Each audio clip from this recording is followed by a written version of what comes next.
Hello, everyone. I am Shannon Halverson. I am here tonight to talk with you guys about facilitating language through play-based routines. I have been a speech-language pathologist at the Child Development Center for the last 10 years, where I've been working with children who are birth to 5. And today we're going to really focus on how to use everyday play routines to build receptive and expressive language. All right, you guys, I am going to try to share my presentation with you. So can everyone see that okay? Okay, perfect. All right, so here we go. All right, the first thing that we're going to discuss today is play. So toddlers are very curious and often enjoy exploring their environment, discovering new toys and objects, which allow for wonderful learning opportunities. Play is an essential learning tool that can foster a toddler's communication, socialization, problem solving, attention, hand-eye coordination, their visual perceptual skills, and their motor skills. So this is so many different areas of development that we're looking for in those early years. And we already know that research tells us that 90% of a child's brain is developed by age 5. So by focusing on play during those early years, we can really create a lot of opportunities for global development. Research also indicates that certain play skills, language structures, and specific cognitive concepts occur simultaneously during the same stage of development. Language and cog skills are additionally boosted when an adult appropriately plays and engages with the child. I also think that it strengthens the bond between the caregiver and the parent and the child. So when we talk about play, I do want to just touch on what kind of play that most people look for, and then what, as a speech therapist, I like to look for. So many parents and professionals think of play in stages of socialization, including unoccupied play, solitary play, parallel play, all of those different ways that children learn to interact and really play with one another. However, when I think about play, I like to think about play in ways that children can understand and use objects and how they communicate during those phases of play. For instance, the first type of play that we look for with little kids is just even holding the object and using it in a functional way. So that lets us know that if a child has a car and they're, driving it on the floor, that we know that they understand that the object is a car because they're driving it. If they have a comb and they bring it to their hair, that also lets us know that they understand that the comb is made to brush your hair. Any type of use that the kids do, if they throw a ball, if they have just a pencil and they're coloring, all of that would be descriptions of that functional play. Then we begin to see if children can use items together. Can they hold a cup and stir with a spoon? Do they stack blocks to make a really tall tower? Do they drive the car on the road or put the car in the back of a bigger dump truck or something like that? Can they use objects together in those play and directed activities? And then once children have kind of that base of skills, we start to look for that early self-directed play. Are they bringing the object up to their mouth, a little apple to their mouth, or holding it out for mom or grandma or someone to pretend to eat the apple? Are they, again, brushing their hair, using objects toward themselves or towards another person? And then, of course, as we build off of those early play skills and those birth to 5 years, we're going to really start looking for more of that pretend play, whether it's feeding babies, feeding animals, dinosaurs, whatever that they're into. Are they using it in a pretend and imaginative way?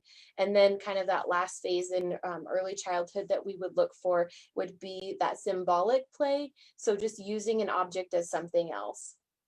If they have a banana, do they hold it up to their ear and pretend that it's a telephone and, jabber and talk on the pretend telephone that they've made out of the banana.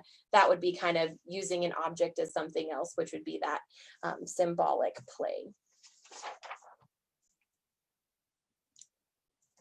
Next, we're going to talk about routines. So routines are events that occur in a predictable, set manner that provide an organized framework within which we function. And I'm sure, like many of you, I have a very strict morning routine that I follow. I begrudgingly get out of bed in the morning. I have some water and a nice dose of caffeine to wake me up. I work out, I shower, I get ready, and then I go to work. And every day, my routine remains the same, down to about the 5 minutes that I need it to be. Otherwise, I'm going to be running late for work. So we all have these routines that we create. It creates, that ability to function and to anticipate. And research does show us that those same routines are very important for a toddler's well-being and growth. Toddlers are happier when they know what to expect. It gives that sense of security. It gives a sense of comfort. And it also helps children just trust adults, and they feel more comfortable when exploring their environment. Predictable routines encourage learning. They help a toddler's transition between events or activities. And I'm sure those of you with parents who are parents or caregivers who have, do I need to let somebody, sorry about that, guys. We had another participant join us, so we'll get them in. The routines that toddlers have, I think transitions are a really big challenge. So those of you with toddlers in your early care and education centers or with toddlers at home, those routines and transitions are usually the tricky parts. If we really like this activity, it's hard to, get to bedtime, or it's hard to get to the table to eat. So creating those routines can really encourage that learning and help them. If we think about it, every day, there's so many routines that we follow. We have social routines. Hi and bye are social routines. We say hello when we, first see someone. We say bye when we're leaving and we're moving on to something else. The same goes, for transition cues. So we love to use timers. We love the cleanup songs, to clap to get attention. All of those different transitions and activities can really help create that sense of routine, so that the child, when they hear the cleanup song, it's like, whoop, time to clean up. So we'll definitely visit about that some more later too, about how that creates a predictable moment. And I also like to think that it takes the pressure off of us as adults and facilitators as we're in those moments with the kids. So now that we've talked about play and routines, we're going to combine the two. So we'll talk about play routines, which are established when a toddler and an adult participate in a fun routine that follows a predictable pattern or sequence. And what I do want to mention here, you guys, is just that the adult will be the one that structures the play routine. However, we want the child to ultimately make the decisions and to lead the way during that play routine. All the adult is doing is being the facilitator. They aren't setting, everything up exactly as, a sequence that they want. We're also going to let the kiddo be in there and kind of help lead the play and the routine that we create. So when we create the play routine, we are going to structure that predictable routine to help the toddlers initiate communication because they know what's going to happen next. I'm sure many of you know that repeating those highly desired activities with toddlers will encourage them to follow the routines. It increases the motivation to which they can facilitate language, they can learn, they can expect, and all toddlers love repetition. How many of you have had a toddler who just constantly wants to play like the game where it falls off the table and they laugh and they giggle and then you had to pick it up and do it again, and then they knock it off the table and you laugh and do it again? All toddlers just seem to love that again. So we can really use that as a strength for the kids as we're creating these play routines to really increase their understanding and then hopefully increase their communication as well. So next we'll talk about the strategies that are great to use during these play routines. So the first one, like I mentioned, we're going to follow the toddler's lead during play. So I know that you're going to spend all this time creating the play routines, and then it may not go exactly as it was planned. I think just have guidelines, have materials ready for yourself, and just know that you may be able to complete the activity systematically. You can allow turns and be responsive, or you may start with your end at the beginning and your beginning at the end, depending on what the kiddo ends up liking during that moment. You always want to be sure to share and to balance those communication exchanges. Always be flexible and allow the child to take charge during the play. One thing I would like to note here, and we will talk about just kind of some of those behaviors and what to do if your kiddo's not imitating or how you can encourage that communication. But when we say that the child will take charge during the play, this doesn't mean, that we're gonna just let them throw everything all over the room and then run away and never come back. So we do want to make sure that this is a very engaging moment between the caregiver and the child, where everyone is within the same area and kind of follows those same basic expectations to sit, attend, and participate during these activities. Again, because we are working with toddlers, those first years, 1 to 3, we know that there will have to be some modifications as needed. You can give more supports or less supports. You can skip part of the routine entirely, or you can also just, circle back and revisit it at the end. And we also want to keep things short and simple. We'll talk a lot about the different language strategies that you can use during these play routines, and that's definitely one of them that we want to focus on, is just making sure that the directions and the words that you're using relate specifically to the needs of your child and that they're not too complex or lengthy. All right. So here's some more just strategies to use. I really, really love this one. You're going to start and end with something easy and then challenge the children in the middle. So I think this is a really, really thoughtful way to look at a play routine. And for any of us, if we want to start into a play activity or a game or just a new task, we want it to be motivating and we want it to be encouraging and easy. If it's not, we don't really have any reason to join. So remember that as you're creating these activities, to start with something that's really attention grabbing and exciting, to really pull in their attention and encourage them to actively participate with you. And then in the middle, we want to just push just a little bit. That's our teaching moment. We want to see what they can do if we can observe new skills. This is where we're going to really, give them the opportunity to show off and to complete their skills. And then in the end, we always want to end on a positive, successful note, making it another exciting opportunity. We want to give them that verbal praise or anything, to really reinforce that they've done a great job and that these play routines are a really fun teaching opportunity. Next, I know this one may sound interesting to you, and of course, as a speech language pathologist, I always set goals and chart my progress during these play sessions, but I think it's exciting for all of you to do that same thing. You want to create the expectations that relate directly to your child's understanding, to their imitation, to their word use, whatever skill set that you're working on that day. You want to set those expectations because it does give you that focus and it can guide where you could go next, what they're doing, if you need to scaffold back. All of that is going to give you some direction as you're creating these play opportunities. Next, we all love to have documented progress.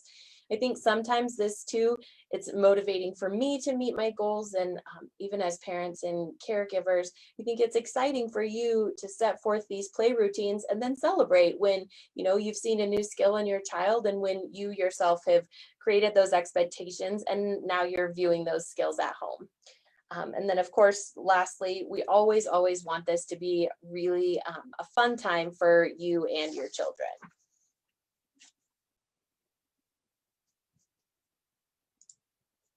Okay, this is strategies for modeling and eliciting language. So you guys, I love to talk about all of these different and wonderful opportunities and strategies that you can use during all day at home, at child cares, wherever you might be. Any of these strategies, you can just use them all the time. So we're going to go through them. They're not defined on here, but like my lovely facilitator said, if you guys have questions on any of these, please just let us know, because we can certainly go through them to a little bit more in depth. So the first two are self-talk and parallel talk.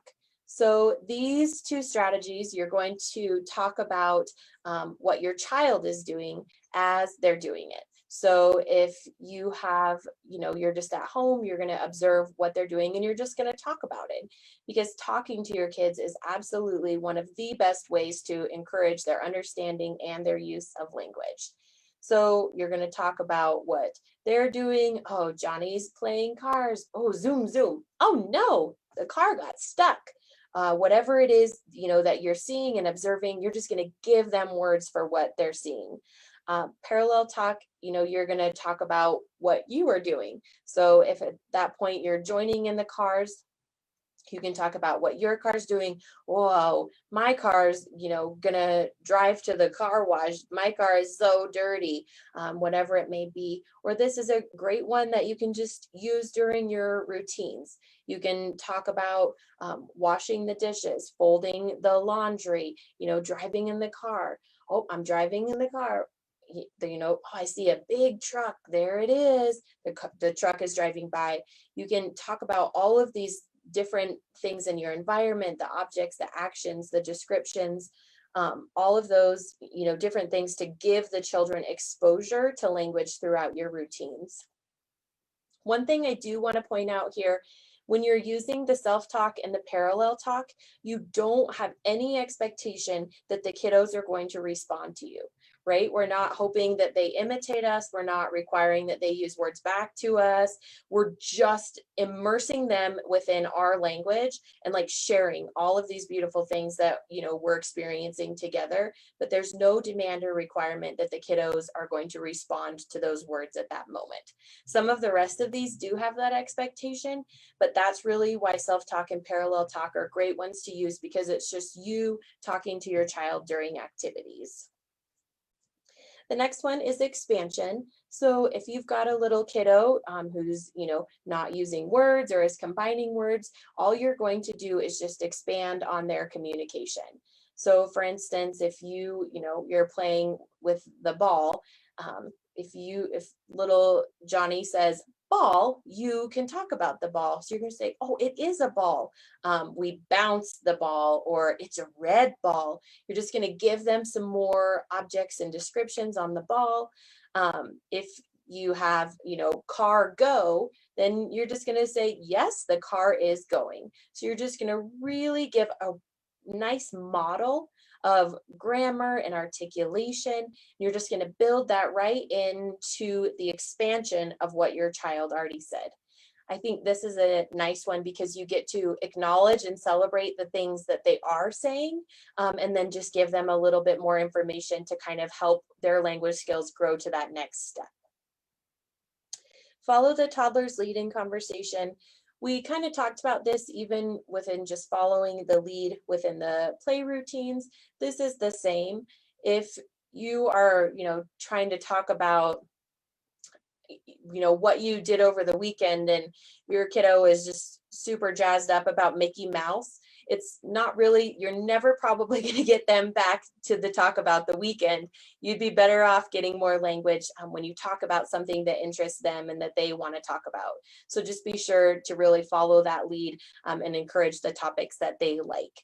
As you get into kind of those early preschool and elementary years, then we'll talk about topic management, staying on those tasks and topics related to what the adult says. But for toddlers, we certainly want to celebrate whatever it is that they want to talk about. The next one I think is a really important one. We all get in the habits of asking a lot of questions. I think it's just the nature of our days and our routines, but we do just want to make sure that we're questioning a little and not a lot.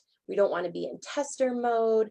We really just want to balance those questions with comments. So the rule of thumb here is that you want to give 3 comments to every question. It's natural dialogue, back and forth. And I also, as a speech therapist, would encourage you to kind of skip those close-ended questions, the questions that require just a single word as an answer, those yes or no questions. That doesn't really encourage a kiddo to elaborate and to use words or language to interact with you. The other thing that we all, I think, get in the habit of, and I always just like to bring up in these trainings, is that we ask a lot of WH questions. And this was something that I didn't really notice until I became a speech therapist and really started working with young children. But even as we're encouraging that language, it just feels natural to ask, what is it? You know, where is it? You're looking at pictures in a book, and where's the ball? Where's the kitty? Where's the cookie?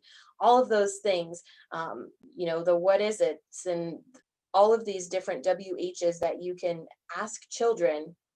But that's tricky, and we all feel, you know, pressure then placed on us because we have to answer those questions. But instead, you can just rephrase your own dialogue into basically asking the same thing, just not in a question form. So for instance, if you are looking at pictures in a book and you're having your child identify those pictures for you on request, instead of saying, where's the ball or where's the tree, just ask, you know, give them a command that's just like, oh, show me the tree, show me the ball, touch the cookie. So you're still having that same request put on them. It just kind of pulls back the demand because you're not like questioning them, doing that tester mode. And it just kind of lightens it and makes it a little bit more of a natural moment. I think you can, you know, you can also do this with the what is it? And this, I think, comes into, kind of some of those sentence completion tasks. You can just say, oh, look, I found the, and just kind of leave it an open-ended moment, because you're still asking for that label. You're just not directly like demanding, like, what is it? And asking that over and over. You can say, oh, I wonder, I see the cookie. Do you see the cookie? Let's find it. You can do all of these different ways of rephrasing your own language to really encourage those same things without questioning too much. The next one that we'll talk about too is just pausing in anticipation. So this one, for little kids who are just learning language and who are learning, to follow directions and learning to talk and all of that, it's a lot for them all at once. So by just giving them an extra 3 to 5 seconds, it really allows them the opportunity to respond. Some kids may not want to, always use their words or, communicate with you. But if we're not giving them enough of a pause moment or giving them the opportunity to really process and think about all of those, I have to think about the fact that it's a ball, and then I have to breathe and push out all of these speech sounds all at once. That's a lot for little kids to process. So by giving them that extra time, you're really just encouraging them. I also think it's wonderful, as you're pausing, you really want to be actively engaged in that moment. So you want to raise your eyebrows, you want to really give a big smile, like, we're waiting for you, like, you've got this. Because none of us want to, wait in anticipation if somebody's got their arm crossed and they're looking across the room. So just make sure that your pausing is really a positive and encouraging moment for those kiddos. Sentence completion tasks. A lot of this is somewhat for older children. So all of you guys can take note of this and use it, but your kiddos may not be ready for that right now. You have to have a pretty strong understanding and comprehension skill to be able to complete these. So you definitely just want to make sure that your kiddo has that understanding before you really jump in and start using the sentence completion tasks. But that would be one of those moments where you just say, here's your shirt, let's put on your shirt. So it's kind of goes back to that labeling and those WH question moments, that you can give them those opportunities, but it may not be that exact time for them, I guess, to recall and then share that information. As you get older, what's kind of fun, I guess, just a note here too, is you can also give that phonemic cue. So you can tell kiddos, here's your shirt, put on your shh, and kind of give them that first sound of things, and then see if they can come up with the answer all on their own. So that can be kind of fun. Choices is the next one. I absolutely love choices. I think choices are wonderful for children who are just learning language for so many reasons. First, I like to say that choices allow the adult to have some kind of control, right? Like, we're going to give you adult approved choices. Do you want crackers or apples? Cotton candy is not a choice, right? So you're getting to give these options. I also think it helps you when you have a kiddo that doesn't have a lot of words. By giving them choices, you can allow them to reach for something, you can allow them to look at something, so that you don't have that moment of, I do not understand what they're asking for. You know, if they say for crackers, it could be the whole fridge or the whole cabinet. You may not know what that means, and that's okay. But just know that sometimes providing those choices in these structured language moments really kind of helps you direct into what kind of a choice those kiddos are making. So keep that in mind. The other reason I really like choices is it helps us learn, it helps create, I guess, kind of those moments for identification. If you're working on identifying and you hold up two objects and you want a little kiddo to find, you have a ball and a shoe, and you say, show me the ball. I think it gives you that moment to really just reach for one. A lot of kids, when working on choices, those early choices, they'll just reach for both, because why would you want one thing when you could choose two? So just keep that in mind. By presenting choices in your hands, you can just slide them back and forth. And I assure you, I've been doing this for a really long time. And as soon as you have one object that's closer to the kids, they're going to forget about the one that you faded to the back. So just remember that as you're giving choices, you can really give them the opportunity to just select a single item rather than both. The next one is oops. So I like to think that this one and then that last bullet point, the set it up, kind of go hand in hand. It's kind of a sabotage, set it up.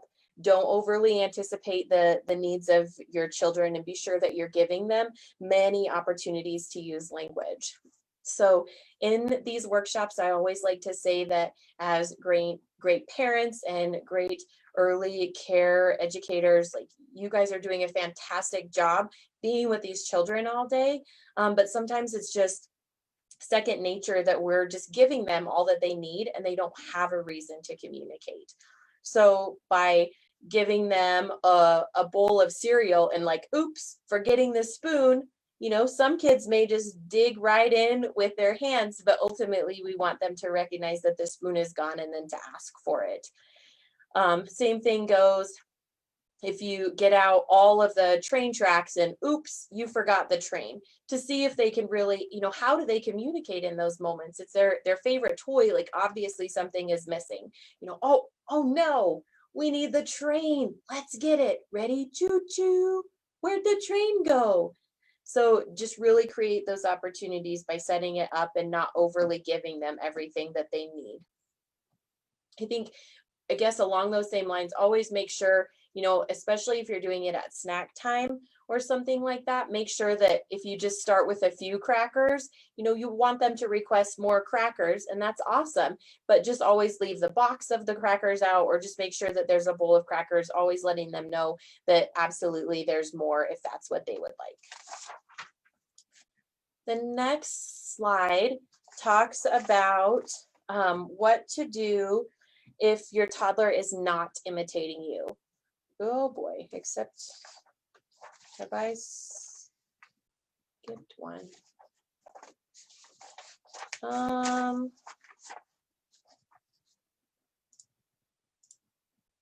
Okay, so I'm gonna have to figure out how to go back. Okay, so we're gonna do this one, what to do if the toddler is not imitating you. So we are going to, the first one is reduces pressure. So this one we talked about just by fading back those questions, not placing too many demands, keeping everything really fun. Like you're just creating this opportunity for language and for learning and just having a great time with your kiddo. You want to always add support. So you can add auditory supports, amplify your voice, amplify certain sounds.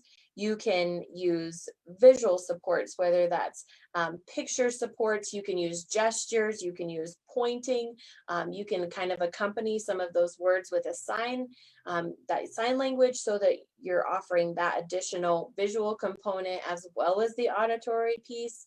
You can have tactile supports. If you've got a kiddo and you want them to follow directions, you're just gonna, if you tell them to reach for something or grab this, give me this, you're just gonna tap their little elbow to kind of give them that support that they may need to follow through with that direction. We also always recommend that you can imitate the child. I think this is a really fun one that we just really need to be aware of because it strengthens the connections. It's exciting for the kiddo and for parents and for teachers alike. It makes it really fun. And I also think it really opens those lines of communications and teaches that kids that back and forth learning piece. When it comes to early development, I think one of the major things that we always hear at CDC is that children aren't talking. But what we know is that children first have to have a really strong understanding of language before they're ever going to talk about it.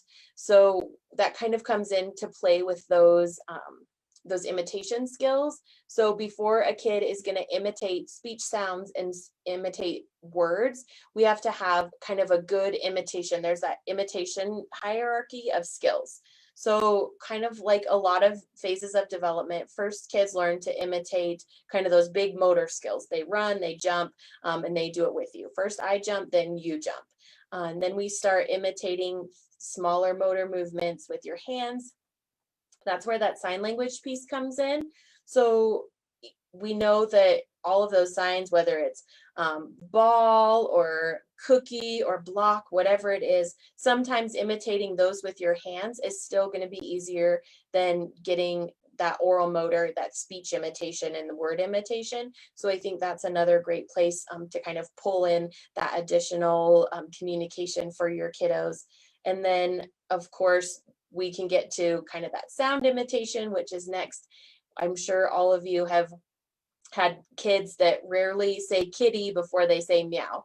They learn the sounds first because sounds are easier for kids to imitate, and then they learn to imitate words. So by really, imitating their sounds, you can then increase, hopefully, their understanding of that back and forth, and then encourage them to imitate your sounds as it becomes appropriate.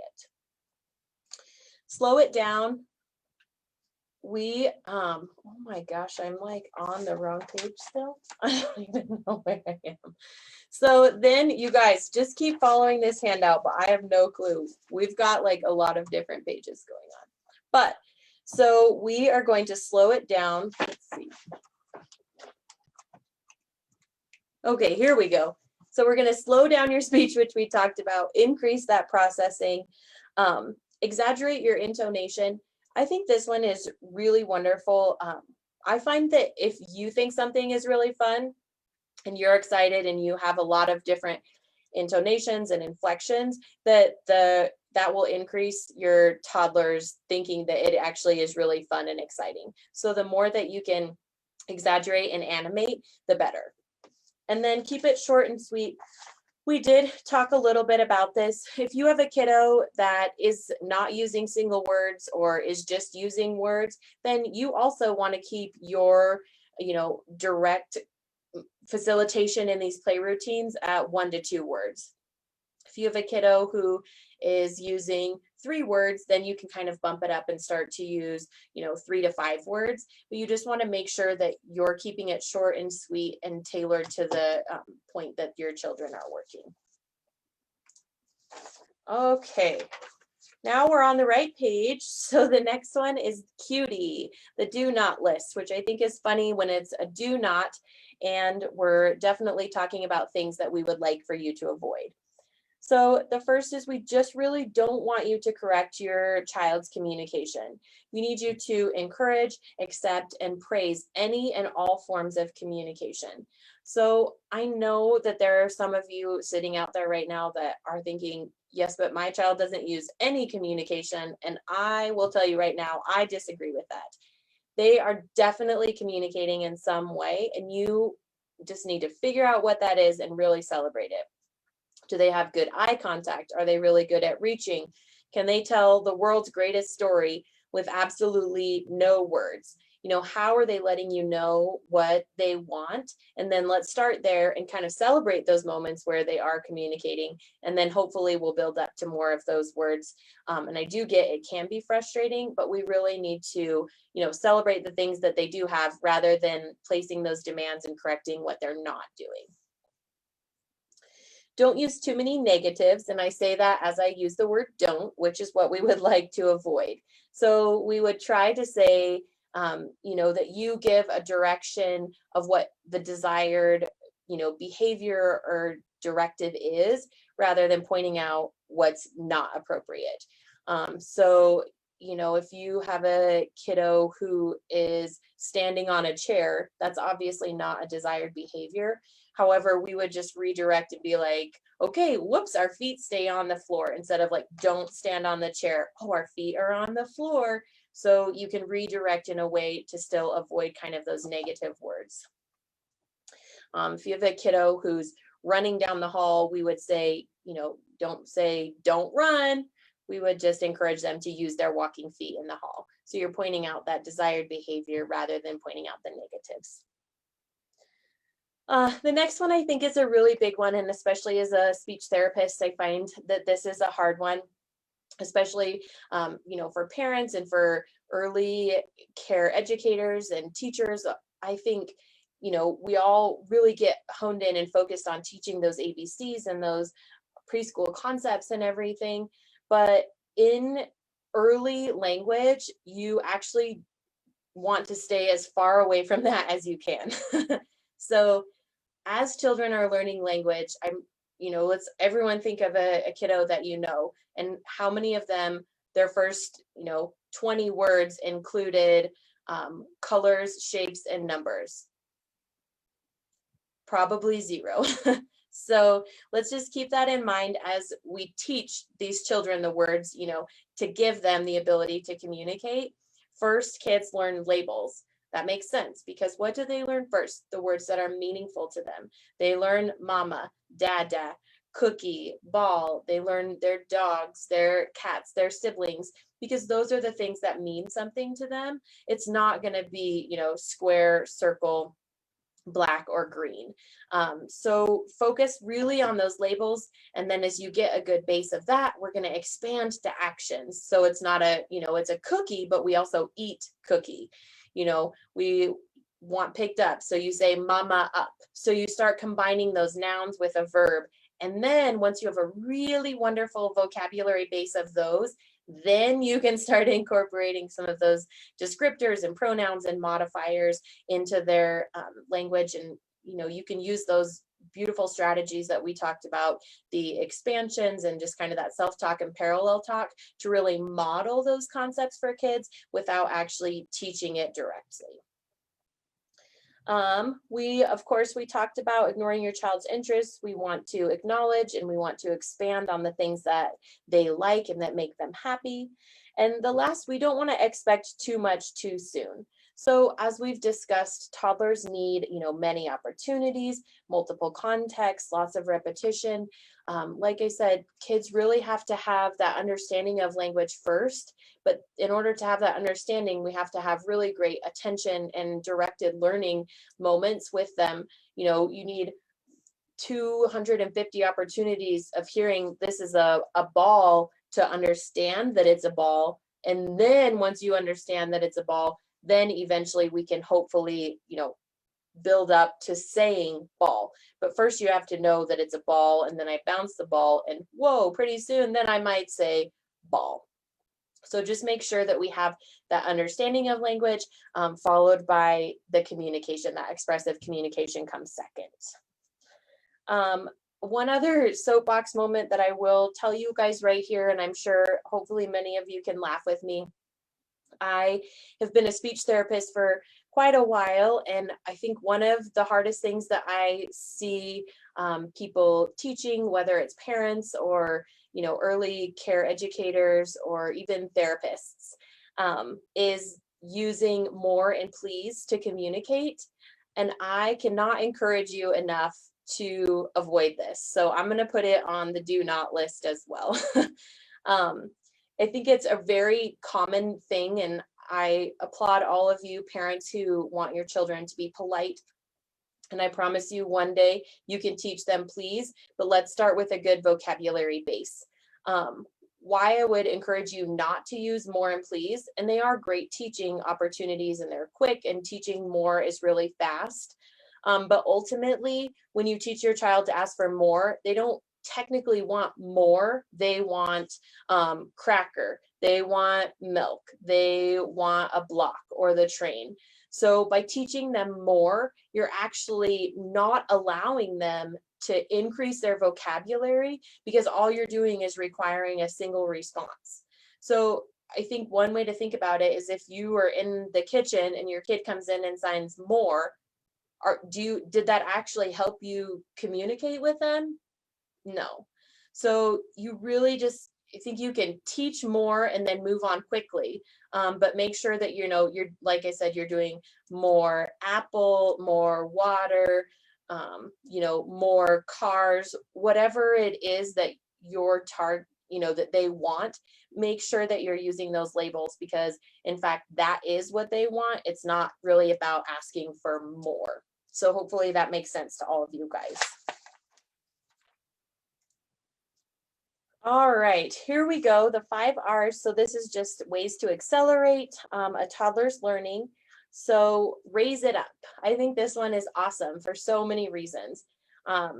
When you have objects and you're talking about them, toddlers have a tendency to look at the object that they want, so they'll follow it. It's like if you're waving the ball, they'll just like follow the ball. But we ultimately want to encourage that eye contact, because you are holding the ball, so you can give them the ball, which means they could look at you. So I think it encourages that beautiful eye contact. The other thing it does is it also gives a beautiful visual model of those sounds and words that we're using. So by holding it up, you're giving them that great articulation, grammar model. They can see it. They can really be engaged with you, looking back and forth. So it's just a really great strategy. The second one is reinforce. So I think, you don't necessarily have to go big here. You don't have to give pieces of candy or fruit snacks every time they do something great. You can just do natural reinforcers. You can use tickles, you can use hugs, high fives, whatever it is, that's still a reinforcer and is motivating for kids. You can use verbal reinforcers. One thing I will say, if you're going to go this route, just make sure that you praise them, and you can say good job, but also make sure that you're telling them what they did that was so great. So for instance, if for the first time, you're holding up their shoes and they say shoes, you can be like, whoa, I heard you say shoes. So just really let them know that, the behavior that you did here, and point that out, because then it will encourage them to do it again.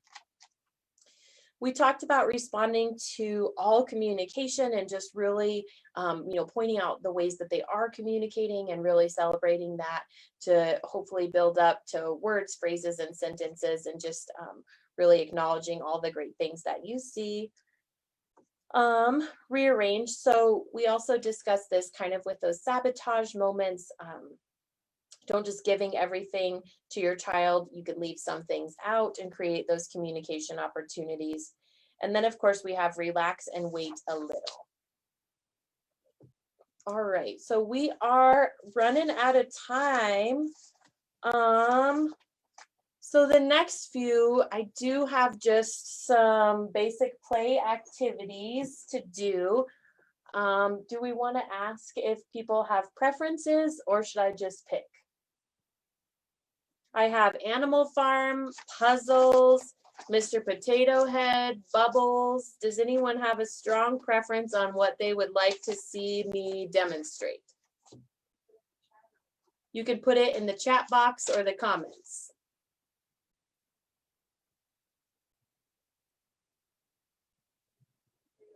Potato Head. Awesome. Thanks, guys.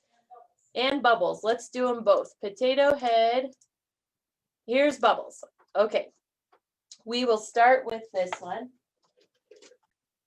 I'm actually going to take this off of screen share. So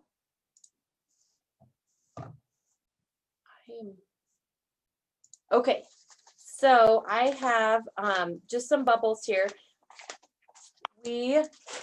I'm sure you guys have lots of bubbles. So we'll start with this. Again, let's pull from those strategies and those different facilitation play routines that we had. So to begin, we have our beginning, our middle, and our end, right? So at the start, we start with something easy, right? So we're going to introduce it. What? Look, I have bubbles. Let's play bubbles. So the lid is on tight as I double check to make sure because I'm worried. So are we going to just open the bubbles and give them the bubble wand? No, right? Because that would be no moment for communication. So we're going to set it here. They're going to pick it up and play with it and like, oh, it's really stuck. They're going to try to twist it. Hopefully they can't get it. So we could do so many different things here, you guys. If the kid, has the bubbles and looks at you, is that communication? Absolutely. Oh my gosh, you looked at me. Okay, I'll help you. Turn, turn, turn. Then we're going to take the lid off. If they get the bubbles and they throw it, is that communication? Yes. And we're going to say, whoa, I saw you throw those bubbles. You need help. Give me the bubbles, right? Because we still need some kind of desired behavior in order to have that back and forth communication. So they can give you the bubbles, same if they just get it and hand it to you. Like, I need help. You're right, you need help. Let's take the lid off. You're going to describe it, use that parallel and self-talk, right? Lid off, turn, turn, turn, turn. If your kiddo says bubbles, sign. Even if you get a you'll be like, whoa, you said bubbles. Let's play bubbles. You ready? Okay, you're going to celebrate all of those. That's like 5 to 10 different ways to communicate right there with just opening the bubbles. You can say open, bubbles. I want bubbles if you've got a kid that can combine words. Then you've got the bubbles, and most kids can't actually blow the bubbles, right? But it's good to give them the time to try. You can do that to take turns. My turn, your turn, who wants a turn? I think this is another way you could do yes or no, right? Because how many toddlers say no so much? All of them, right? But when you say, do you want bubbles? And they say no, well, then that's going to be a sad moment because the bubbles are done, right? So you can say, do you want bubbles? Yes. Yes, we want bubbles. Yes, ready? Here's the bubbles. Then instead of, just blowing the bubbles right away, you can have them request more bubbles. You can work on those isolated B sounds. Remember, the sounds are easier than the words. So ba, ba, bubbles. You can encourage that B. You can get it ready and say, oh, we're going to do bubbles. Ready, set, pause in anticipation. Go, bubbles, and then blow them. Once the bubbles are in the air, use that moment to talk about it. Pop, pop, pop, pop. Talk about the different bubbles. Whoa, that one was so big. Or, oh, it's a little tiny baby bubble.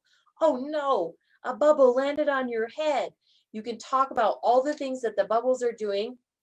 You can ask them, whoa, what happened? Encourage the pop, pop, pop. You pop the bubbles. You can give those directions. Can they follow that? Oh, let's pop the bubbles with our noses. Pop the bubbles with your shoe. Different ways to pull in that understanding. Can they pop it with their fingers or their elbow? You can work on the body parts. All of those different ways that you can work on the bubbles And then you're going to do the same thing, right? That's what we talked about with creating the play routine. So, oh, it's going to happen again. We're going to put the lid back on. What happens? Well, hopefully this time, instead of throwing the bubbles across the floor, we've learned you can give that prompt, the support, like hold your hand out. Oh, you need help. Say, Shannon, help. Bubbles in hand. Oh, you told me, help, please. You can do the signs. You can work on, just looking at you, that joint attention piece, looking at the bubbles, looking at you. How are they going to do it? Then you're going to do it again. Oh, we got to open it again. It got closed. Turn, turn, turn. Open. Ready? Bubbles. 1, 2, 3. Go, Bubbles. Then you're going to talk about it. Pop, pop, pop, pop. Wow, look at all those bubbles, you guys. They're awesome. Oh, stop. All the bubbles popped. And then you're going to do the same thing again. This time, if you've seen your kiddo run clear across the room, that's okay. They might be done. But you have to clean up so you can sing your song. We're going to put bubbles away. Bubbles away, like, uh-oh, give me the bubbles. We're all done bubbles. As long as oh, thanks, we're done. Or you can put it back on the shelf, whatever it is, to make sure that you have that end to the activity.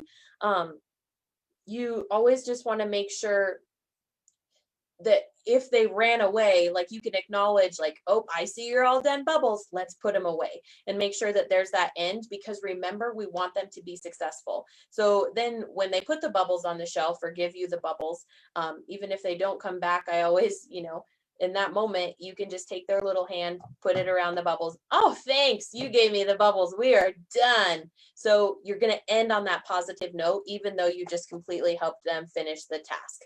But you really want to celebrate that end to the routine. So there's bubbles. And then we have Mr. Potato Head. So this one is fun. I always have all of my toys, most of my toys, I guess, in bags of some sort. I find that, if you just want a basic Ziploc, that's great. Or just these cute little material bags are perfect. You can make it exciting. Remember, when you start your routine, you want to pull them in like, oh, listen, what is in there? I don't know. Like, let's look. So you can really encourage them to look into that bag like, wow, I wonder what it is. Look it's a potato. Here's his body. You're going to set it down like, oh no, he doesn't have shoes. What does he need? You're going to find them in here. You can do it multiple different ways. Oh, you're right. Here they are, the shoes. Like I said, even if you get the most random, you're like, whoa, shoes, you got it. You're going to celebrate that.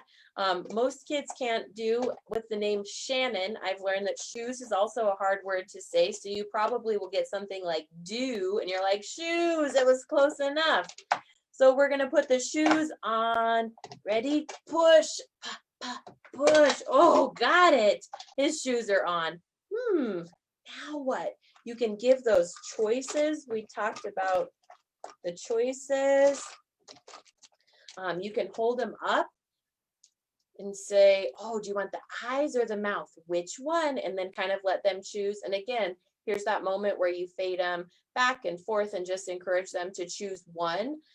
If you have a kid who's working on identifying those body parts, this is perfect. Like, oh, Potato Head needs eyes. Where's your eyes? Like, show me your eyes. Eyes, you found them, and then give them the eyes. You can, have them choose and identify whatever that is. You can hold up the two like, oh, he needs eyes. You find them.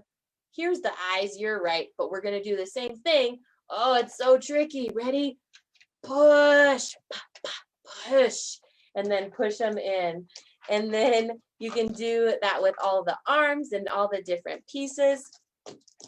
You put the hat on, and then once you have them, your routine is not done. So you're going to take them all off, right? Like, get them off. Oh, pull them all off. And then the cleanup is going to be to put them back in the bag.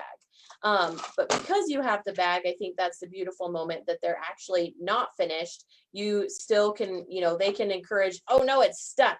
You want them to say open or look at you or try to put it in the bag to really create those opportunities for language because your routine hasn't ended yet. So, then you're going to clean them up. And at the end, what are you going to do? Have a party because you did the play routine. So just make sure, that you really celebrate that in the end. So if you guys have any questions, here's my email and my contact information. Please feel free to contact me or let me know if you have any questions or ideas or anything of the sort. We're so grateful. I hope you guys definitely learned something from this and had a great time. I love talking about language facilitation, especially in young children.